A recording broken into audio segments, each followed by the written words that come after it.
mindig olyan fiatalosnak látom, és nagyon fiatal is volt, amikor megismerkedtünk, én is persze. Valamikor a 80-as években, ez Galántai Gyurihoz kötődött természetesen, Juli mint feleség volt ott. Nem tudtam, hogy ebből egy ilyen fontos szereplő lesz olyan értelemben, ahogy most itt az Artpool történetéről beszélünk. Azt tudtam, hogy van Artpool, tudtam, hogy Galántai Gyuri csinálja, Juli ott van mellette, és úgy a 80-as évek vége felé ez egyre komolyabb formát kezdett ölteni, ami nekem akkor esett le, nem a szamizdat megjelenésekor, hanem amikor a lakásukon voltam egyszer vagy kétszer, és láttam, hogy úgy néz ki egy rendes lakás, mint egy könyvtár, pontosabban, mint egy archívum, ahol, mert egy könyvtárban csak könyvek vannak, folyóiratok, ott meg dobozok voltak feliratokkal valami szisztéma szerint, és akkor itt egy kicsit átalakult a dolog, és azt gondoltam, hogy akkor ebben már tényleg a Julinak kell, hogy szerepe legyen, nem azért, mert egy szobrászművészről nem tudom elképzelni, hogy rendbe rak dobozokat és ott elhelyez dolgokat, de valahogy ez a rend, ez a női segítséghez kapcsolódott.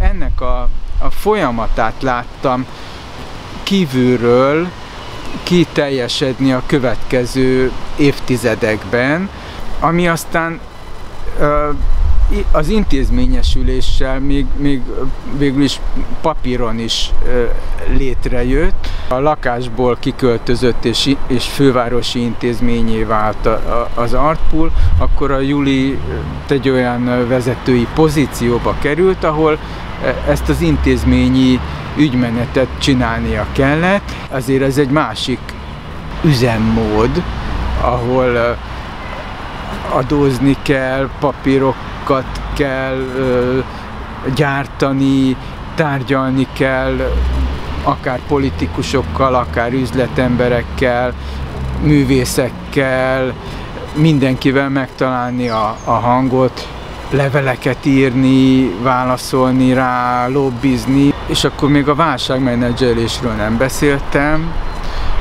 amiben időnként benne voltam én is, mert néha írtam cikkeket, ami az Artpool-lal volt kapcsolatos, akár eseményekről, vagy művészekről, akik itt jártak, interjúkat, vagy velük interjút az ő dolgaikról, vagy cikket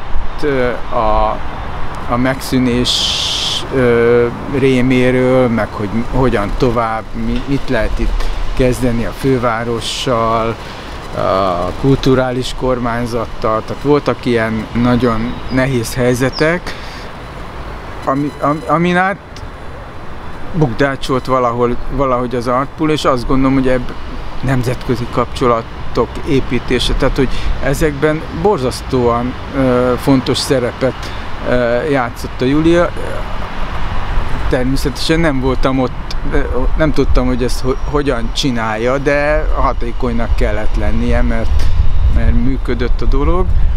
Aztán mint plakátgyűjtő is kapcsolatba kerültem vele, és akkor egy kicsit beleláttam abba, hogy ő hogyan működik, mint egy intézmény képviselője. Azt éreztem rajta, hogy ő egy kemény tárgyalópartner is egyúttal. És ez így folytatódott egészen az Artpoolnak a további fejlődéséhez, ami a Szépművészeti Múzeum kereteibe való elhelyezkedést jelentette. Ez nem egy kerek történet, hanem egy fejlődési ív. Abszolút elévülhetetlen érdemei vannak. A Gyuri mellett ez egy jó tandem, ahol egymás mellett ülnek szerintem, és nem mondhatnám, hogy melyikük van elől, hol az egyik, hol a másik.